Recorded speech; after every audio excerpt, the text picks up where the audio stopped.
Are you tired of add-ons cluttering your Gmail? Remove any installed add-on in under 2 minutes. I'll walk you through the exact settings path. First, open Gmail Settings. Then, find the Add-ons section. And finally, uninstall what you don't need.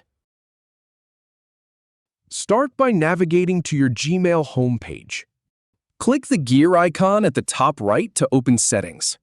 Click See All Settings to open the full settings menu. At the top bar, click Add-ons to view your installed add-ons. Locate the list of installed add-ons. Click Manage next to the add-on you want to remove. Hover over that add-on and click the 3 dots that appear. From the menu, click Uninstall. Confirm by clicking Uninstall App. That's it. You've removed the add-on. If you have any feedback or if any info is inaccurate, please leave a comment below. We'll do our best to answer or redo the video if needed. Thanks for watching.